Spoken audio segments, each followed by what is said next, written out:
Hello students, in this video we'll discuss chapter number 3, the American Civil War. बेटा आप सबको war तो पता है ना क्या होता है। जब दो कंट्री आपस में लड़ती हैं तो क्या होता है वॉर। भले वो दो कंट्री इंडिया पाकिस्तान हो, इंडिया चाइना हो या रशिया और यूक्रेन हो। जब दो कंट्री आपस में लड़ती हैं तो उन दोनों के बीच में क्या हो रहा होता है, वॉर। ठीक है, पर सिविल वॉर क्या है। तो बेटा अगर हम सिविल वॉर की बात करें तो सिविल वॉर एक ही कंट्री के लोग जब आपस में लड़ने लगे तो क्या होगा, सिविल वॉर। जैसे अगर हम बात करें, जैसे हमारा ये इंडिया है तो इंडिया में बहुत सारे रिलीजन है, बहुत सारे लैंग्वेजेस हैं। तो किसी बात को लेके अगर हमारा नदर्न इंडिया लड़ने लग जाए सदर्न इंडिया से, इंडिया के नॉर्थ वाले लोग हैं वो साउथ वाले लोगों से लड़ने लग जाए, तो इसे हम क्या कहेंगे बच्चा, सिविल वॉर। क्या बात समझ में आ गई। जब एक ही कंट्री में आपस में लड़ाई होती है लोगों के बीच में तो इसे हम क्या कहते हैं, सिविल वॉर। तो इस चैप्टर में हम लोग क्या पढ़ेंगे, इस वीडियो में हम क्या पढ़ेंगे बच्चा, अमेरिकन सिविल वॉर को, कि कैसे अमेरिका में सिविल वॉर स्टार्ट हुआ, इसका एंड कैसे हुआ और क्या चेंजेस इस सिविल वॉर के बाद अमेरिका में आए और मेजर इश्यूज क्या थे जिनकी वजह से ये इतना बड़ा सिविल वॉर हुआ। चलें, अब बेटा यहाँ पर एक वर्ड लिखा है डॉन। डॉन का मतलब होता है, क्या होता है, सुबह का समय। ठीक है, तो 19वीं सेंचुरी की शुरुआत में, 19वीं सेंचुरी की शुरुआत में सुबह को हम किससे डील कर रहे हैं, किससे ले रहे हैं, शुरुआत में। क्योंकि अगर मैं इसको ऐसे बोलूँगी कि 19वीं सेंचुरी की सुबह, तो ये तो गलत हो जाएगा। सेंचुरी मतलब होता है 100 साल, 100 साल की सुबह क्या हुआ, कुछ नहीं होगा। तो बेटा 19वीं सेंचुरी की शुरुआत में जो यूएसए था वो क्या था, यूनियन ऑफ 13 कॉलोनीज, 13 कॉलोनीज को मिला के एक यूनियन बना दिया गया था जिसे हम कहते हैं यूनाइटेड स्टेट्स ऑफ अमेरिका। तो 19वीं सेंचुरी की शुरुआत में यूएसए बन चुका था, है ना। कितनी कॉलोनीज को मिला के, 13 कॉलोनीज को मिला के। और ये 13 कॉलोनीज कहाँ पर सिचुएटेड थी, ईस्टर्न कोस्ट पे। कहाँ पर, ईस्टर्न कोस्ट। किसका ईस्टर्न कोस्ट, नॉर्थ अमेरिका के ईस्टर्न कोस्ट पे। जैसे ये नॉर्थ अमेरिका का मैप हो गया तो नॉर्थ अमेरिका का ये ईस्ट है और ये वेस्ट है बच्चा। तो नॉर्थ अमेरिका के ईस्टर्न कोस्ट पे थी ये 13 कॉलोनीज और इन 13 कॉलोनीज से मिल के बना यूएसए। आई बात समझ में। और बेटा यूएसए का कॉन्स्टिट्यूशन कब बन गया था, 1789 में। और 1789 में जो यूएसए का कॉन्स्टिट्यूशन बना उसने यूएसए को फेडरल सिस्टम ऑफ गवर्नमेंट दिया। क्या दिया, फेडरल सिस्टम ऑफ गवर्नमेंट। अब यहीं पे समझो इस फेडरल सिस्टम ऑफ गवर्नमेंट का मीनिंग क्या होता है, जब आपकी कंट्री में गवर्नमेंट टू टियर, मतलब 2 टियर में काम करे, मतलब 2 लेवल पे काम करे। इसको पढ़ते क्या है, टियर। ठीक है, कुछ लोग टायर भी पढ़ लेते हैं पर वो टिया है। 2 टियर सिस्टम में काम करे, मतलब सेंट्रल गवर्नमेंट अलग हो और स्टेट गवर्नमेंट अलग हो। तो इस सिस्टम को हम क्या कहते हैं, फेडरल सिस्टम ऑफ गवर्नमेंट। हमारे इंडिया में भी ऐसा ही है, पर हमारे इंडिया में 3 टियर सिस्टम है। क्या है, 3 टियर सिस्टम। क्योंकि हमारे पास सेंट्रल गवर्नमेंट भी है, स्टेट गवर्नमेंट भी है और लोकल लेवल गवर्नमेंट भी है।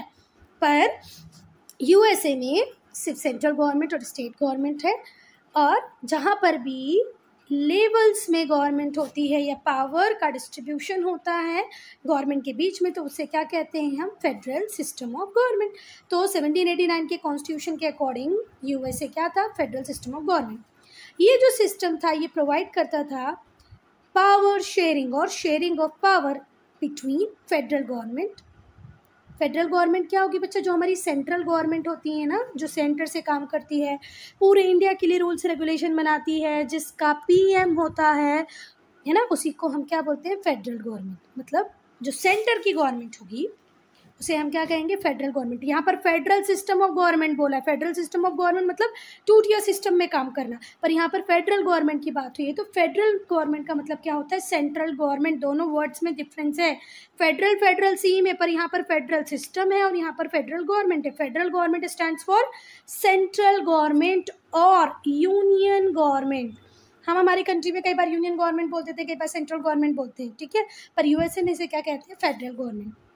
फेडरल गवर्नमेंट क्या होता है बच्चा, the government at the centre, जो सेंटर से काम करे, पूरे यूएसए के लिए रूल्स रेगुलेशन बनाए, वो कौन सी होगी, फेडरल गवर्नमेंट।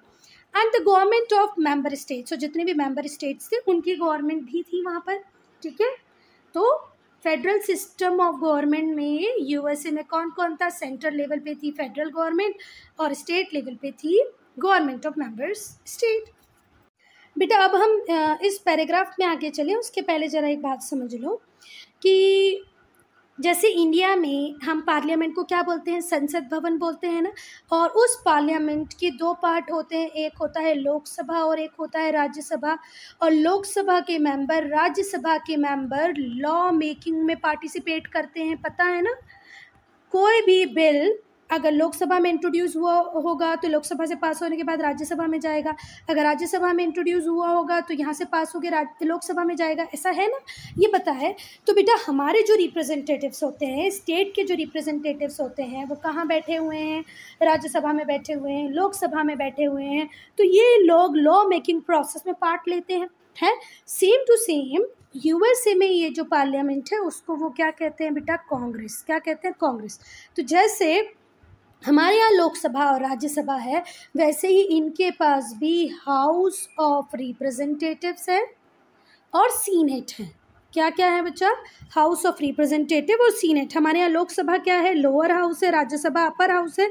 ऐसे ही इनके यहाँ भी जो हाउस ऑफ रिप्रेजेंटेटिव है वो लोअर हाउस है और सीनेट अपर हाउस है। क्या इतनी बातें समझ में आ गई? फिर से सुनो, हम इंडिया में संसद या पार्लियामेंट कहते हैं, यूएसए में उसे क्या कहते हैं बेटा, कांग्रेस। हमारी पार्लियामेंट के दो पार्ट हैं, लोकसभा और राज्यसभा। इनकी कांग्रेस के भी दो पार्ट हैं, हाउस ऑफ रिप्रेजेंटेटिव्स, साथ ही साथ सीनेट। ठीक है, जैसे हमारा राज्यसभा अपर हाउस है वैसे ही इनका सीनेट भी क्या है, अपर हाउस है। हमारी लोकसभा लोअर हाउस है, ऐसे ही इनका हाउस ऑफ रिप्रेजेंटेटिव भी क्या है, लोअर हाउस है। ठीक हुई बात, लोअर हाउस। चलो, होप कि इतनी बातें समझ में आई होगी। अब चलो हम आगे देखते हैं कि जो कॉन्स्टिट्यूशन है वो अलाउ करता है स्टेट्स को कि वो लॉ मेकिंग प्रोसेस में पार्टिसिपेट कर पाएँ। जैसे हमारे, अगर हम इंडियन स्टेट्स की बात करें तो जब सेंट्रल लेवल पे कोई लॉ बनता है तो हमारे मेंबर्स लोकसभा में बैठे हुए हैं, राज्यसभा में बैठे हुए हैं, वो हमको स्टेट को रिप्रेजेंट कर रहे हैं। वैसे ही यूएसए में भी हर स्टेट अपनी बात को रख सकता है, पार्टिसिपेट कर सकता है लॉ मेकिंग प्रोसेस में थ्रू लेजिस्लेचर, और उस लेजिस्लेचर को हम क्या बोलते हैं, कांग्रेस। ठीक है बात। हर स्टेट को हमने इक्वल रिप्रेजेंटेशन, मतलब यूएस का कॉन्स्टिट्यूशन हर स्टेट को इक्वल रिप्रेजेंटेशन देता है। कहाँ, सीनेट में, मतलब अपर हाउस। कांग्रेस के अपर हाउस का नाम क्या है, सीनेट। इंडिया में हमारी पार्लियामेंट के अपर हाउस का नाम क्या है, राज्यसभा।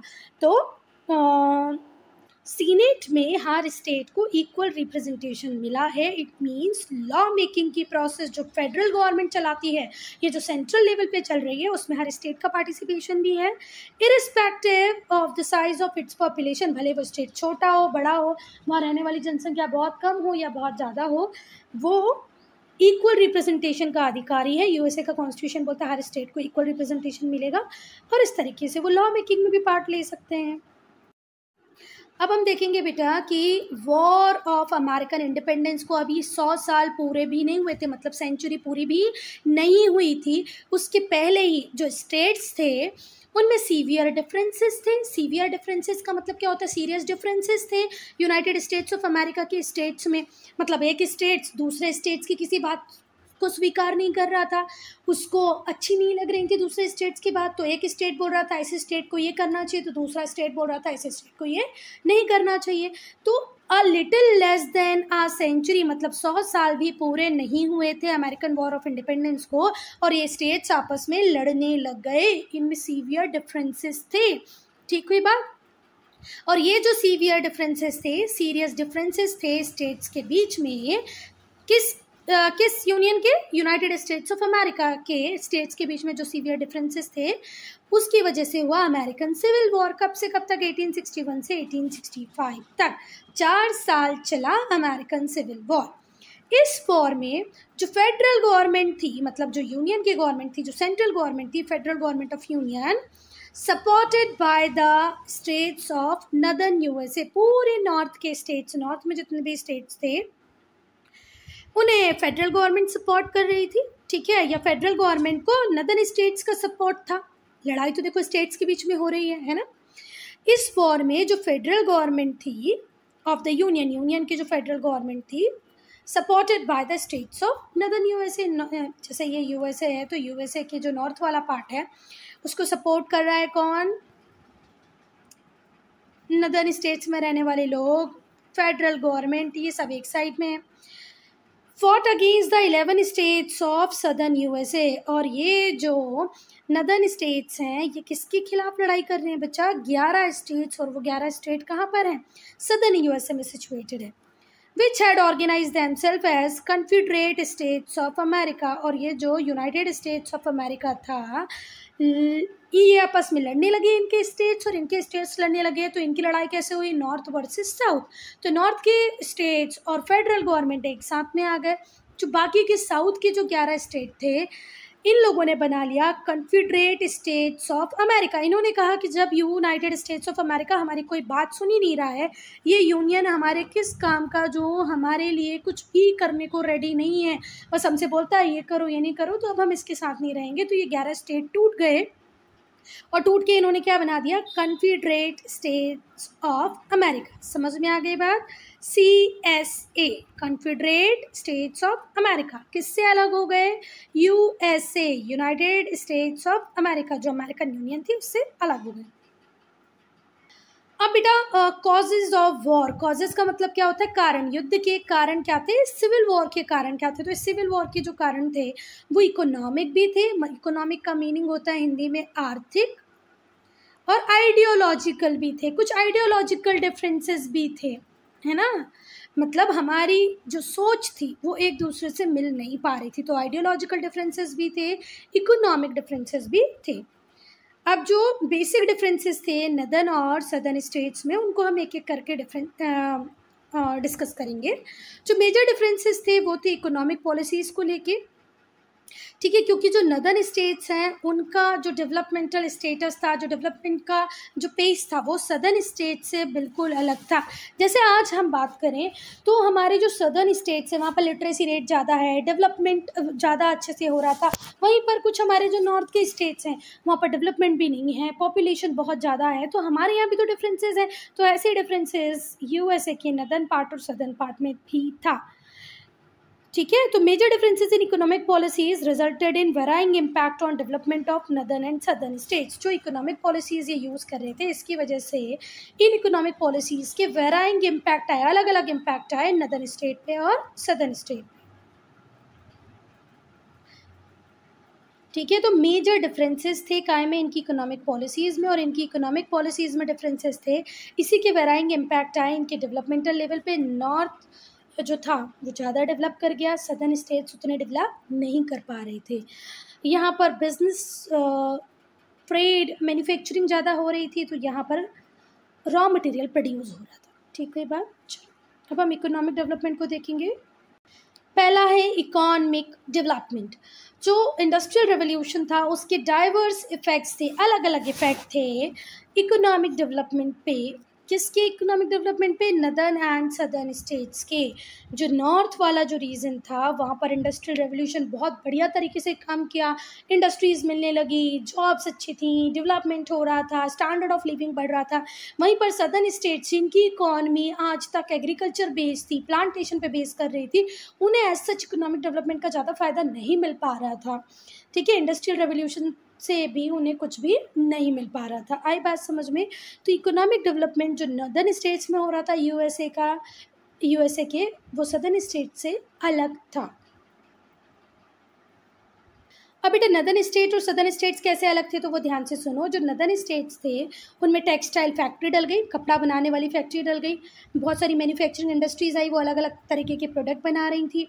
अब इस वजह से टाउन्स की ग्रोथ होगी, सिटीज़ की ग्रोथ होगी, मतलब नए नए टाउन बनेंगे, नई नई सिटीज़ बनेंगी। क्यों? क्योंकि जो फैक्ट्रीज़ वगैरह जहाँ हम डेवलप करते हैं, मैन्युफैक्चरिंग इंडस्ट्री जहाँ डेवलप करते हैं, वहाँ लोग गांव से काम करने आ जाते हैं, काम करने आते हैं और वहीं पर आपस में मिल बैठ के रहने लगते हैं। तो मतलब नई सिटी बनती है, नया टाउन बनता है, तो नए टाउन नई सिटीज़ बनने लगी। Urbanisation became even more rapid with the construction of canals and introduction of railways. ये जो अर्बनाइजेशन की प्रोसेस थी ये और ज़्यादा रैपिड हो गई, किससे? कैनाल कंस्ट्रक्शन से और रेलवे इंट्रोडक्शन से रेल लाइन बनने लगी, कैनाल्स बनने लगी, तो अर्बनाइजेशन का जो प्रोसेस था वो और ज़्यादा फास्ट हो गया। तो अभी हमने देखा नदर्न स्टेट्स को, नदर्न स्टेट्स में क्या हो रहा है, फैक्ट्रीज बन रही हैं, टेक्सटाइल मिल आ रही हैं, टेक्सटाइल फैक्ट्री बन रही है, मैन्युफैक्चरिंग इंडस्ट्रीज आ रही हैं। वहीं पर जो साउथ है वहाँ पर कॉटन का कल्टीवेशन हो रहा है, वो भी बहुत बड़े स्केल पे, वास्ट प्लांटेशन, बड़े बड़े ह्यूज प्लॉट्स ऑफ लैंड थे, बड़ी बड़ी लैंड होल्डिंग्स थी जिनके ऊपर आप किसको कल्टीवेट कर रहे हो, कॉटन को कल्टीवेट कर रहे हो। तो मेरी बात आपको समझ में आ गई होगी बेटा, नदर्न स्टेट्स मैन्युफैक्चरिंग के ऊपर काम कर रहे हैं, वहाँ इंडस्ट्रियल रेवोल्यूशन आ रहा है। वहीं पर सदर्न स्टेट्स की इकॉनमी किस पे बेस्ड है, एग्रीकल्चर पे, वहाँ पर वास्ट बड़े बड़े प्लांटेशन है, लार्ज स्केल पे प्लांटेशंस में कॉटन को ग्रो किया जा रहा है। To feed the growing industries of both in England and in northern states. अब नदर्न स्टेट्स में अगर आपने कॉटन की फैक्ट्री लगाई तो क्या कोई भी कॉटन की फैक्ट्री बिना कॉटन के कॉटन क्लॉथ बना सकती है क्या? अगर मुझे आज कॉटन का कपड़ा चाहिए तो मुझे रॉ कॉटन देना पड़ेगा ना मेरी फैक्ट्री को। मेरी फैक्ट्री में जब मैं, अब मेरी बात सुनो, क्या शक्कर बिना शुगर केन के बन सकती है? अब दूसरी स्टीविया वगैरह पे मत जाना, पर अगर हम नॉर्मल शक्कर की बात करें तो वो किससे बनती है, शुगर केन से बनती है। तो आप जब तक अपनी मशीन्स को, अपनी मैन्युफैक्चरिंग इंडस्ट्री को गन्ना नहीं दोगे तो क्या शक्कर मिलेगी? बिल्कुल नहीं मिलेगी। तो ऐसे ही कॉटन मिलेगा तो कॉटन क्लॉथ बनेगा। तो नदर्न स्टेट्स में जो फैक्ट्रीज बन गई थी उनके लिए भी कॉटन कौन ही उगा रहे थे, सदर्न स्टेट्स। और वो इंडस्ट्रीज जो इंग्लैंड में थी वो भी अपना रॉ मटेरियल किससे ले रही थी, यूएस से ही ले रही थी। तो जो सदर्न स्टेट्स थे वो कैसे रहे बच्चा, रूरल ही रहे। उनकी इकोनॉमी कैसी रही, रूरल ही रही, मतलब कृषि पे प्रधान थी, गांव ही रहे, है ना। And exchange raw materials for industrial goods. और ये हमेशा क्या करते थे, एक्सचेंज करते थे। नदर्न स्टेट्स को रॉ मटेरियल देते थे और नदर्न स्टेट्स इनको इंडस्ट्रियल गुड्स से देते थे। इस तरीके से इनकी इकॉनमी चल रही थी। समझ में आ गई बात, म्यूचुअल इंडिपेंडेंस, तुम मुझे रॉ मटेरियल दो, मैं तुम्हें फिनिश गुड्स दूंगा। अब हम देखेंगे ट्रेडिंग टर्म्स को, मतलब व्यापार किन शर्तों पे किया जा रहा था वो देखेंगे। अब बेटा थोड़ा सा तो तुम लोग 8th में हो, इतने छोटे बच्चे नहीं हो, थोड़ा लॉजिकली चीज़ों को समझ सकते हो, है ना। देखो, अगर आप अपने एरिया में मैन्युफैक्चरिंग कर रहे हो, बहुत बढ़िया मैन्युफैक्चरिंग हो रही है या बहुत बढ़िया नहीं भी हो रही है, तो आप उस मैन्युफैक्चर्ड गुड को सेल तो करोगे ना। अगर आप कोई सामान बना रहे हो तो उसको बना के सिर्फ रखोगे थोड़ी, उसको सेल भी करना है तुम लोगों को। तो उसको सेल करना भी उतना ही इंपॉर्टेंट है जितना उस सामान को बनाना। तो जो नदर्न स्टेट्स थे वहाँ पर बहुत सारे प्रोडक्ट्स बन रहे थे, है ना। तो वो चाहते थे कि हमारे लोग जो हैं, यूनाइटेड स्टेट्स ऑफ अमेरिका के जो लोग हैं, हमारा ही प्रोडक्ट खरीदें। कौन चाह रहे हैं, ये नदर्न स्टेट्स के लोग। तो अब जो नदर्न स्टेट्स के लोग होते थे ये टैरिफ लगा देते थे। क्या लगा देते थे बच्चा, टैरिफ। अब टैरिफ्स क्या होते हैं, ऐसे समझो कि ये टैक्सेस होते हैं। जो गुड आपकी कंट्री में फॉरेन कंट्री से आएगा आप उसको थोड़ा सा महंगा बना देते हो, उस पर टैक्स लगा देते हो, है ना। जैसे सपोज करो इंग्लैंड से कोई चीज़ 10 रुपये की बन के आई तो जो यूएसए होगा उस पर 2 रुपये लगा देगा या 3 रुपये लगा देगा, इसे 12 रुपये की बना देगा। क्यों बना देगा 12 रुपये की? कि लोग इसको कम खरीदें और लोकली मेड गुड्स को ज़्यादा खरीदें, क्योंकि हमारे लोगों को एम्प्लॉयमेंट हम दे रहे हैं, हमारी कंट्री में जो फैक्ट्रीज चलेंगी वो हमें टैक्स देंगी, तो हमारा लोकल मैन्युफैक्चर्ड गुड्स ज़्यादा बिकना चाहिए। क्या लॉजिकली समझ में आ रही है तुमको बात, है ना। आ ही जानी चाहिए बेटा, इससे इजी क्या ही हो सकता है। तो जो नदर्न स्टेट्स के लोग थे वो प्रेफर करते थे, वो चाहते थे कि टैरिफ्स लगा दिए जाएं इम्पोर्टेड गुड से। जो स्पेन से, पोर्चुगल से, ब्रिटेन से जो भी गुड आ रहा है उस पर क्या लगा दिए जाए, टैक्स, जिससे कि वो यूएस के मार्केट में महंगा हो जाए और लोग ज़्यादा से ज़्यादा किससे ही खरीदें, यूएस मेड गुड्स को खरीदें। ठीक है। और ये टैक्सेस क्यों लगा रहे थे, to make foreign goods more expensive. Foreign goods को ज़्यादा एक्सपेंसिव बना दिया जा रहा है, किससे, लोकली मेड गुड्स से, जिससे लोग किसको खरीदें, लोग किसके लिए एनकरेज हों, चीपर लोकल गुड्स को बाय करें, जो सस्ता लोकल गुड है उसको बाय करें। तो ऐसा कौन चाहते थे, नदर्न स्टेट्स। पर जो सदर्न स्टेट्स थे वो इसका उल्टा चाहते थे, है ना। क्योंकि वैसे भी सदर्न स्टेट्स खुद तो कुछ बना नहीं रहे थे, या तो वो नदर्न स्टेट से लें या बाहर से मंगवा लें, सेम ही बात है। तो वो चाहते थे कि टैक्स फ्री ट्रेड होना चाहिए ब्रिटेन के साथ। ब्रिटेन के साथ क्या हो, टैक्स फ्री ट्रेड हो। In order to get cheap manufactured goods, जिससे उन्हें चीप मैन्युफैक्चर्ड गुड्स मिल पाए, in exchange of raw cotton, जिसे हम सदर्न स्टेट्स के लोग बोल रहे हैं हम ब्रिटेन को देते हैं रॉ कॉटन, उसके बदले हम उससे फिनिश गुड्स खरीदना चाहते हैं, पर अगर आप टैक्सेस लगा दोगे तो वो गुड हमारे लिए महंगा हो जाएगा, इसीलिए हम बिल्कुल नहीं चाहते हैं कि आप टैक्सेस लगाने की बात करो। तो पहला शार्प डिफरेंस समझ में आया आप लोगों को? पहला शार्प डिफरेंस था कि नॉर्थ की इकोनॉमी इंडस्ट्रियल बेस्ड इकोनॉमी थी, साउथ की economy agriculture based plantation based थी। सेकेंड हमने देखा terms, trading terms, northern states के लोग चाहते थे कि बाहर से जो गुड आ रहा है उसको महंगा कर दो, उसके ऊपर टैरिफ लगा के, पर सदर्न स्टेट्स चाहते थे नहीं, उसे सस्ता रहने दो क्योंकि हम उन लोगों से खरीदेंगे। अब हम स्लेवरी की बात करेंगे। स्लेवरी का मतलब होता है हिंदी में गुलामी। स्लेव का मतलब होता है गुलाम, और गुलाम मतलब नौकरों जैसा नहीं होता, सर्वेंट की तरह नहीं होता, इसे खरीदा और बेचा जाता था। मीन्स आदमियों को किसी वस्तु की तरह, किसी चीज़ की तरह खरीदा और बेचा जाता था। इसको क्या कहते थे हम? Slave trade. स्लेवरी क्या है? गुलामी। आपने एक बार उस व्यक्ति को खरीद लिया, अब आप उससे चाहे जितना काम करवाओ, उसको खाना दो, नहीं दो, खाना दोगे तो ज़्यादा टाइम तक काम करेगा, इसलिए आप उसको खाना तो कम से कम दे ही देते थे। ठीक हुई बात? अब हम देखेंगे स्लेवरी को। तो ब्रिटेन जो था बच्चा, वो शिप में भर भर के बहुत सारे अफ्रीकन्स को, अफ्रीकन्स किस कॉन्टिनेंट को बिलोंग करेंगे बच्चे? अफ्रीका को।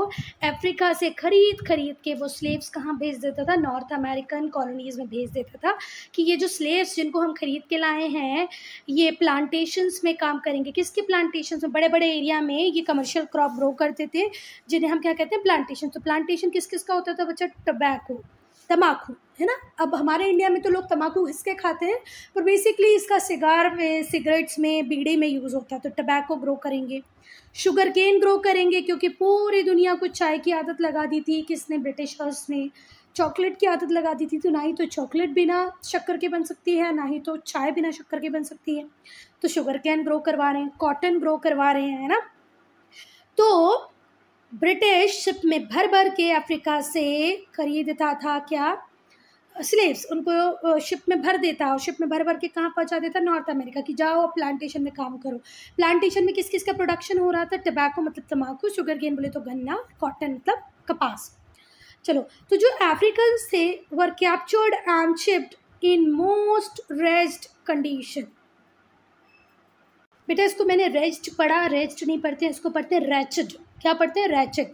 तो इन्हें अफ्रीका से कैप्चर करके शिप किया जाता था मोस्ट रैचड कंडीशन में, बिल्कुल ही इनह्यूमन अनहैप्पी कंडीशंस में इन्हें भर भर के शिप में पहुंचा दिया जाता था। तो अफ्रीकन्स को पकड़ो, उन्हें मोस्ट रैचड कंडीशंस में फॉरेन कंट्री में पहुंचा दो। रैचड का मतलब क्या होता है? बहुत ही अनहैप्पी, बहुत ही बुरी दशा में इन्हें दूसरी कंट्रीज़ में पहुंचा दिया जाता था, जहां पर ये रहते थे और काम करते थे, रहते थे और काम करते थे। और वो काम उन्हें किसके बीच में करना पड़ रहा है? बहुत ही डिफरेंट लोगों के बीच में, जो हर बात में उनसे अलग थे, रेस में अलग थे, कलर में अलग थे, लैंग्वेज में अलग थे, रिलीजन में अलग थे। मतलब एक दूसरे से ये अपना दुख भी शेयर नहीं कर पाए, क्योंकि जिन व्यक्तियों के बीच में ये काम करने जा रहे हैं उनकी रेस, कलर, लैंग्वेज बिल्कुल अलग है। कलर अलग है मतलब रंग भेद है, भाषाओं में भेद है, धर्म में भेद है। तो फिर से सुनो, जो अफ्रीकन्स होते थे उन्हें कैप्चर किया जाता था, शिप कर दिया जाता था मोस्ट रैचड कंडीशन में एक फॉरेन कंट्री में, to live and work amidst. क्या पढ़ेंगे इसको? एमिड्स्ट। एमिड के बाद एस टी लगा देना, मैं बोल नहीं पा रही हूँ। एमिस्ट, एमिड्स्ट, एमिड्स्ट, एमिड्स्ट कंडीशन, एमिड्स्ट आ पीपल, उन लोग। एमिड्स का मतलब होता है बीच में, इन बिटवीन। एमिड्स का मतलब क्या होता है? इन बिटवीन, बीच में। किन लोगों के बीच में काम करने के लिए और रहने के लिए पहुंचा दिया जाता था बेटा? जो हर तरीके से अलग है, रेस में अलग है, कलर में अलग है, लैंग्वेज में अलग है, और रिलीजन में, धर्म में, भाषा में, कलर में, सब में बिल्कुल अलग है। तो बेटा ये जो वर्ड है एमिड्स, इसका मीनिंग क्या होता है? मिडिल में। ठीक है बात। चलो, जो स्लेव्स होते थे उनके पास कोई राइट्स नहीं होते थे, कोई वेज वो रिसीव नहीं करते थे फॉर देयर लेबर। उन्हें तो खरीदा गया या उन्हें बंदी बना के ले आया गया, कैप्चर करके ले आया गया या खरीद के ले आया गया है, तो क्या उन्हें वेजेस मिलेंगे? बिल्कुल नहीं। They were bought and sold, उन्हें खरीदा जाता था, उन्हें बेचा जाता था। Given away as a gift, और लोग गिफ्ट के तौर पे भी स्लेव्स को दे दिया जाते थे। अब सोचो एक इंसान को कोई दूसरा इंसान गिफ्ट के तौर पे किसी तीसरे इंसान को दे दे, हे भगवान। चलो, तो स्लेव्स के पास कोई राइट्स नहीं होते थे, उन्हें कोई वेजेस का मतलब होता है मजदूरी, कोई मजदूरी नहीं मिलती थी, उन्हें खरीदा और बेचा जाता था। Even gambled away like any other property, मतलब उनके नाम पे जुआ भी खेला जाता था। जैसे हम कई बार अपना घर, बिल्डिंग, गाड़ी वगैरह जुए में लगा देते हैं ना, गैम्बल कर देते, वैसे स्लेव्स के साथ भी होता था। कोई लॉ नहीं थे उन्हें प्रोटेक्ट करने के लिए, उनके साथ बहुत ही क्रूअल ट्रीटमेंट होता था। They often received from their master, जो मास्टर होता था, जो उनका मालिक होता था, वो हमेशा उनके साथ बहुत ही बुरा अत्याचारी व्यवहार करता था, क्रूअल ट्रीटमेंट करता था, बहुत ही अनहाइजेनिक कंडीशंस में वो रहते थे। उन्हें खाना भी मुश्किल, बहुत सड़ा गला कैसा भी उन्हें खाना दे देते थे। सफर्ड फ्रॉम वेरियस डिसीज़, अब उन्हें खाना ही अगर प्रॉपर नहीं मिलेगा, अनहाइजेनिक कंडीशन में वो रहेंगे। देखो पहली बात तो खाना ठीक नहीं मिल रहा है, दूसरा बहुत ही अनहाइजेनिक कंडीशन में रह रहे हैं, तो वो तो बीमारी रहेंगे ना, हमेशा बहुत सारी बीमारियां उन्हें लग जाएंगी। Many were work to death, और कुछ लोगों से तो मरते दम तक काम कराया जाता था। आपके हाथ दुख रहे, पैर दुख रहे, सर दुख रहा है, आपकी तबीयत खराब है, आपको कुछ भी हुआ है, इमटेरियल, कोई आपके ऊपर ध्यान नहीं देगा, बस आप काम काम और काम करें। तो जो इनके मास्टर्स थे वो उनके साथ बहुत ही अत्याचारी व्यवहार करते थे, क्रूअल ट्रीटमेंट करते थे। ये लोग बेचारे बड़ी ही अनहाइजेनिक कंडीशन में रहते थे, पुअरली फेड होते थे। बैडली फेड मतलब खाना वाना भी इन्हें अच्छे से नहीं मिलता था, इसलिए इन्हें बहुत सारी बीमारियां लग जाती थी और ये मरते दम तक काम करते रहते थे। बेटा जब यूएसए आज़ाद हो गया, यूएसए को इंडिपेंडेंस मिल गई, उसके बाद में भी, उसके बाद तक जो स्लेव लेबर था वो कंटिन्यू रहा। जो कॉटन प्लांटेशन थे वहाँ पर सदर्न स्टेट्स में, जहाँ पर भी कॉटन प्लांटेशन, शुगर को ग्रो कराया जाता था, शुगर कैन को, वहाँ पर स्लेव से आज भी काम लिया जा रहा था। मतलब उस टाइम तक, जब तक ये वॉर होगा तब तक काम लिया जा रहा होगा। ठीक है, समझ में आई बात। यूएस से आज़ाद हो गया तो इन्हें सारे स्लेव्स को भी आज़ाद कर देना चाहिए था, पर यूएस की गवर्नमेंट ने ऐसा नहीं किया। सदर्न स्टेट्स में स्लेवरी चल रही थी, है ना। जो स्लेव ट्रेड था और स्लेवरी, जो स्लेव्स थे वो कहाँ काम कर रहे थे, प्लांटेशन में। जो स्लेव ट्रेड था उसको नई स्ट्रेंथ मिली। Here when the industrial revolution increase the demand for cotton, और इंडस्ट्रियल रेवोल्यूशन जैसे जैसे चालू हुआ, कॉटन की डिमांड बहुत ज़्यादा बढ़ने लगी, तो एक बूस्ट मिला स्लेव ट्रेड को कि ज़्यादा से ज़्यादा स्लेव लाओ, ज़्यादा से ज़्यादा काम करवाओ, कॉटन ग्रो करो और फिर उसे इंग्लैंड और यूएसए में बेच दो। जो नदर स्टेट से दूसरी तरफ, वहाँ पर जो लोग थे वो फैक्ट्रीज़ में काम करते थे और पेड लेबर्स थे। मतलब नदर्न स्टेट्स में फैक्ट्रीज़ आ गई थी, इंडस्ट्रीज़ थी, तो जो लेबर था वो फैक्ट्री में काम करता था और उसे लेबर मिलती थी। Farms were few and small, और अगर एग्रीकल्चर की बात करें तो नदर्न स्टेट्स में जो फार्म थे, मतलब जो खेत थे, वो कम भी थे और छोटे भी थे।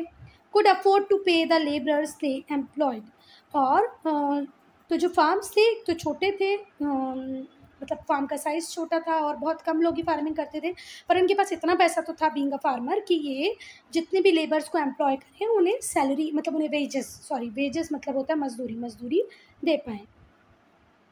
अब बेटा देखो, ये रही यहाँ से यहाँ तक 13 कॉलोनीज़, है ना। बाद में इनका एरिया ऐसे भी फैला, और ये हैं आपके नदर्न स्टेट्स और ये हैं कन्फेडरेट स्टेट्स। ये जो कन्फेडरेट स्टेट्स थे इसमें कितने स्टेट थे, 11, और ये है ईस्टर्न कोस्ट, अटलांटिक ओशन, और ये अमेरिका का ईस्टर्न कोस्ट पे जो 13 कॉलोनी से बना था यूएसए, उसमें बाद में जाके लड़ाइयाँ होने लगी किस किस के बीच में, नदर्न स्टेट और सदर्न स्टेट। तो सदर्न स्टेट्स ने क्या बना लिए, कन्फेडरेट स्टेट्स। अब बेटा नदर्न स्टेट्स में रहने वाले जो लोग थे वो लिबरल आइडियाज़ से बहुत ज़्यादा प्रभावित थे। इन्फ्लुएंस्ड मतलब होता है प्रभावित। कब से कब तक, 1777 से 1804 तक ये बहुत इन्फ्लुएंस थे लिबरल आइडियाज़ से। तो इन्होंने स्लेवरी को अपने यहाँ पर एबलिश कर दिया मतलब ख़त्म कर दिया, हटा दिया, और फ्री स्टेट्स बन गए। पर जो स्लेव स्टेट्स थे, मतलब जो साउथ था, जहाँ पर स्लेवरी के बिना प्रोडक्शन करना बिल्कुल भी, एग्रीकल्चर कल्टीवेशन बिल्कुल भी पॉसिबल नहीं था, वो इसका अपोज कर रहे थे। ठीक हुई बात। तो जो नदर्न स्टेट्स थे वो प्रभावित थे लिबरल आइडियाज़ से। 1777 से 1804 तक उन्होंने अपने एरिया में स्लेवरी को एबलिश कर दिया, स्लेवरी को ख़त्म कर दिया और फ्री स्टेट्स बन गए। पर जो स्लेव ट्रेड था ये कंटिन्यू रहा साउथ में, और साउथ के लोग बहुत अपोज करते थे नॉर्थ के लोगों का कि आप ये स्लेवरी का एबोलिशन क्यों कर रहे हैं, क्यों ख़त्म कर रहे हैं स्लेवरी को, बिल्कुल नहीं होना चाहिए। Now territorial expansion. अब हम देखेंगे टेरिटोरियल एक्सपांशन। टेरिटोरियल एक्सपांशन का मतलब क्या होता है, मतलब आपके एरिया का फैलना, है ना। टेरिटरीज मतलब जो बाउंड्रीज होंगी अब वो बढ़ेंगी। जो इंडस्ट्रीज़ थी बहुत ज़्यादा एक्सपांड होने लगी यूएसए में, तो जो लोग थे, मतलब दूसरी कंट्री से भी लोग आके यूएसए में रहने लगे, क्योंकि अब यूएसए एक इंडस्ट्रियल नेशन बन रहा है, बहुत सारी इंडस्ट्री वहाँ पर ग्रो कर रही है। तो बहुत बड़े नंबर में यूरोप से, स्पेशली कहाँ से, आयरलैंड से, ब्रिटेन से, जर्मनी से, है ना, large number of settlers arrive from Europe to live in USA. और यूएसए भी के भी किस पार्ट में, नदर्न पार्ट में। देखो यूएसए का जो नदर्न पार्ट था वहाँ पर इंडस्ट्रियल एक्सपांशन हो रहा है। अब इंडस्ट्रियल एक्सपांशन हो रहा है तो बहुत बड़े नंबर में यूरोपियंस में भी कौन कौन से यूरोपियन बेटा, जर्मनी के लोग, आयरलैंड के लोग और ब्रिटेन के लोग वहाँ पर आके रहने की सोच रहे हैं। और इनको रहना है, इनको सेटल होना है कहाँ पर, नॉर्थ में। तो बेटा जो नॉर्थ था उसके पास ज़्यादा पॉपुलेशन हो गई as compare to south. South में जाके कोई नहीं रहना चाह रहा था, साउथ में तो स्लेव्स लाए जा रहे थे, वो बात एक अलग थी। पर नॉर्थ में तो इच्छा से खुद यहाँ वहाँ से लोग, जर्मनी से, आयरलैंड से या ब्रिटेन से लोग आके रह रहे थे, पर उनको रहना कहाँ था, साउथ में नहीं रहना था, नॉर्थ में रहना था। तो नॉर्थ की पॉपुलेशन बढ़ गई। जो सेटलर्स जो यूरोप से आए थे वो अपने साथ नॉलेज लाए, नए डेवलपमेंट लाए साइंस में, टेक्नोलॉजी में।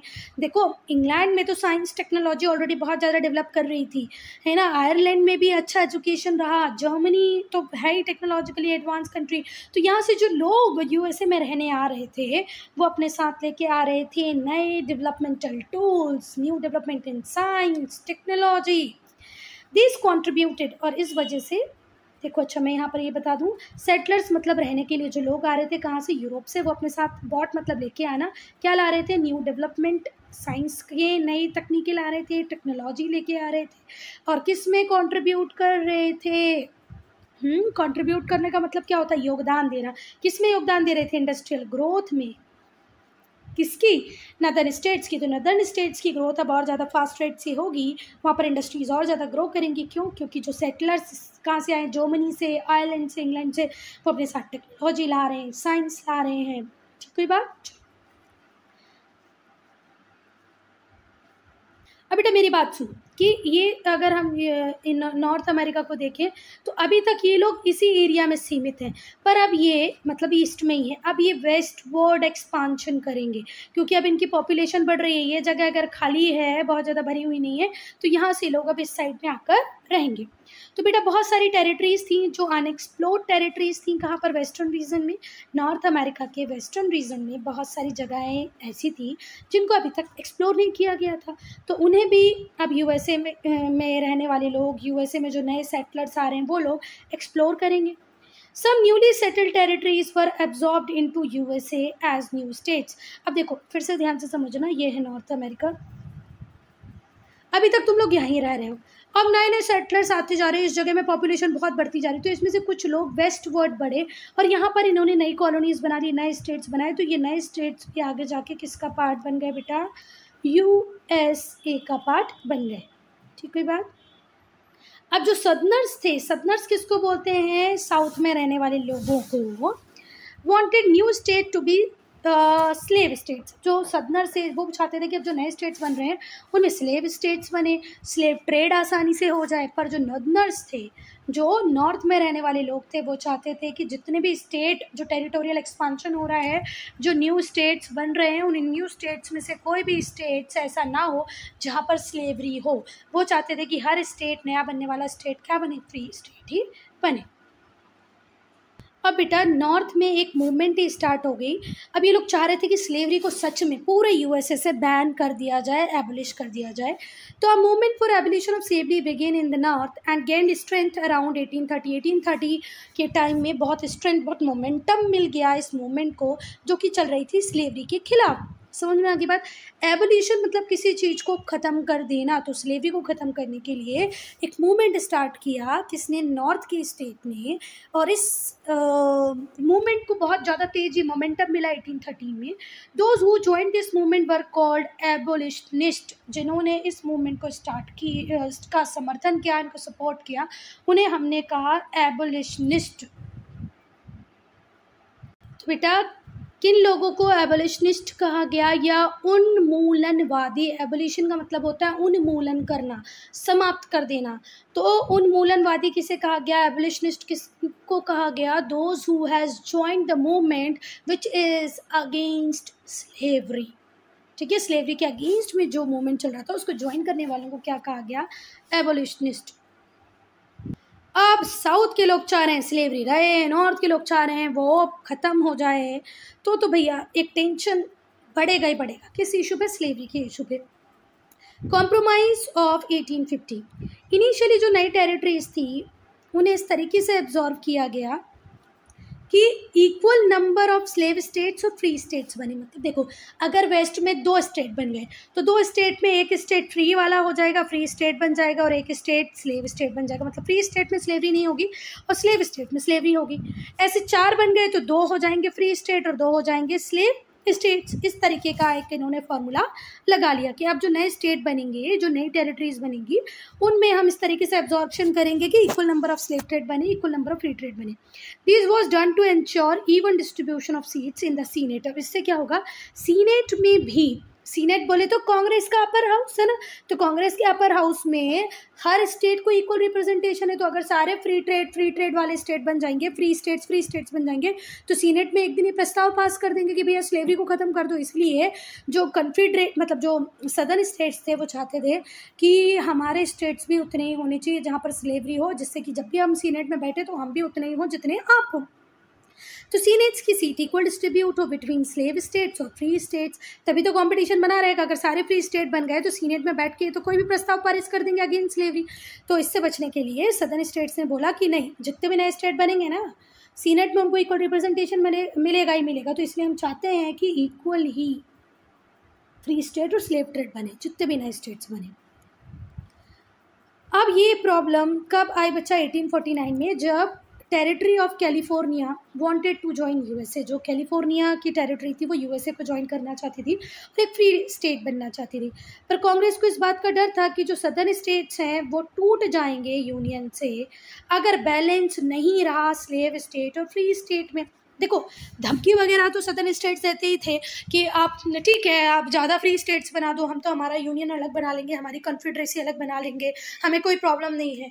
तो अब यूनियन को ये डर था कि अगर हमने भैया इनका सपोर्ट किया, कैलिफोर्निया को सपोर्ट कर दिया, क्योंकि कैलिफोर्निया क्या बोल रहा है, मुझे नहीं रहना स्लेव स्टेट बन के, मुझे भी क्या बनना है? फ्री स्टेट बनना है। तो प्रॉब्लम आगे बहुत बढ़ जाएगी। ऐसा कौन सोच रहे हैं? कौन सोच रहा है? ऐसे सोच रहे हैं यूनियन के लोग। और इससे बचने के लिए वो चाहते हैं कि नहीं यार, इक्वल डिस्ट्रीब्यूशन रहे, फ्री स्टेट भी उतने ही रहे, स्लेव स्टेट भी उतने ही रहे, नहीं तो इस यूनियन को बचाना मुश्किल हो जाएगा। ठीक हुई बात? पर फाइनली जब कैलिफोर्निया नहीं माना तो 1815 में कैलिफोर्निया को अलाउ कर दिया कि ठीक है, तुम फ्री स्टेट को ज्वाइन करो। This tilted the balance in favour of free state. अब इस तरीके से फ्री स्टेट का नंबर हो गया ज़्यादा। टिल्टेड का मतलब होता है झुकाव। झुकाव किसकी तरफ है? फ्री स्टेट की तरफ है। क्यों है? क्योंकि फ्री स्टेट का नंबर हो गया ज़्यादा। To please the slave state, पर अब यूनियन चाहता है कि वो स्लेव स्टेट को प्लीज़ करे। The law providing for the capture and return of fugitive runaway slaves was made stricter than before. तो अब साउथ के लोगों को मनाना है क्योंकि कैलिफोर्निया ने तो फ्री स्टेट ज्वाइन किया। तो इन लोगों ने क्या किया? कानून बनाना चालू कर दिया। कौन सा कानून? एक ऐसा कानून बनाया जिसमें जो फ्यूजिटिव स्लेव्स थे, मतलब जो भाग जाते थे जो स्लेव्स, उनके खिलाफ बहुत ही कठोर कानून बनाने की बात की। फ्यूजिटिव स्लेव एक्ट कब आया? 1850 में। तो 1 मार्क क्वेश्चन में पूछा जा सकता है in which year it was passed. तो इट वाज पास्ड इन 1850। नाम क्या है? Fugitive slave act. इस एक्ट के अकॉर्डिंग क्या था? जितने भी रनअवे स्लेव्स थे, मतलब वो स्लेव्स जो भाग जाते थे, उनको वापस अपने मास्टर्स के पास आना ही पड़ेगा। किसी भी कंडीशन में वो भाग नहीं सकते, उन्हें आना ही पड़ेगा, अपने मास्टर्स के पास आना ही पड़ेगा। और बेटा ये लॉ ये भी कहता था कि उन इंडिविजुअल्स को भी पनिश करो जिन्होंने उस स्लेव को हेल्प की है एस्केप करने में, भाग जाने में। ठीक हुई बात? तो सपोज करो मैंने अगर किसी की मदद कर दी, किसी स्लेव को बोला कि यार चल भाग जा, ये ले मेरे पास से पैसे, मैं तुझे यहाँ से यहाँ छोड़ दूंगा, तो मेरी भी खैर नहीं, मुझे भी बुरी तरीके से पनिश किया जाएगा। फ्यूजिटिव स्लेव एक्ट 1815 में आया। उसने क्या कहा? जितने भी रनअवे स्लेव्स उन्हें वापस आना ही पड़ेगा। और सिर्फ वापस नहीं आना पड़ेगा, वो व्यक्ति है जिसने उनकी मदद की थी उसको भी मजे चखा देनी है अब सरकार। फ्यूजिटिव स्लेव एक्ट 1815 में एक स्ट्रॉन्ग पॉइंट बन गया जिससे लड़ाई और बढ़ गई। ठीक है, कैसे? क्योंकि जितने भी एबोलिशनिस्ट स्टेट्स थे वो तो स्लेवरी को ही बैन करना चाहते थे, तो उनके लिए तो ये जो फ्यूजिटिव स्लेव एक्ट बना ये तो बहुत बुरी चीज़ हो गई। तो वो स्ट्रांगली रिसेंटेड थे, बहुत ज़्यादा दुखी थे। कौन? एबोलिशनिस्ट। किस एक्ट से? फ्यूजिटिव स्लेव एक्ट से। और यहाँ से एक स्ट्रॉन्ग डिसएग्रीमेंट और होगा नदर्न और सदर्न स्टेट्स के बीच में। नदर्न स्टेट्स कह रहे हैं जहाँ हम स्लेवरी को बैन करने की बात कर रहे हैं वहाँ उनके खिलाफ आप और क्रूअल प्रैक्टिसेस का यूज़ करिए, तो गलत है। 1852 में हैरियट बीचर स्टोस बुक, इनकी बुक का नाम क्या था? Uncle Tom's cabin. बुक का नाम क्या है? Uncle Tom's cabin. बुक का नाम है अंकल टॉम कैबिन। लिखने वाले हैं हैरियट बीचर स्टो। इन्होंने अपनी बुक लिखी, उस बुक को पब्लिश कराया। इस बुक को पढ़ लो बेटा तो आपको रोना आ जाए कि कितनी पथेटिक कंडीशन थी, कितनी बुरी दशा में अमेरिका में स्लेव रह रहे थे। पथेटिक मतलब बहुत ही दयनीय स्थिति में। तो बहुत ही दयनीय स्थिति में स्लेव्स अमेरिका में रह रहे थे। ये किस बुक से आपको पता चलता है? अंकल टॉम्स कैबिन बुक का नाम है और लिखने वाले कौन है? हैरियट बीचर स्टो। और इस बुक के आने के बाद तो जो एंटी स्लेवरी मूवमेंट था वो और ज़्यादा बढ़ गया। Roast wide spread popular resentment against slavery, और स्लेवरी से लोग बहुत ज़्यादा दुखी हो गए, इसके अगेंस्ट में खड़े होने लग गए। मतलब इस बुक को जिसने पढ़ा वो सोचता था स्लेवरी तुरंत ही बैन होनी चाहिए। Students, I am ending this video here. Only if you have any doubt, any problem to write in comment section. कोई सजेशन देना है इम्प्रूवमेंट के लिए तो वो भी आप दे सकते हैं। पार्ट 2 हम स्टार्ट करेंगे अब्राहम लिंकन से।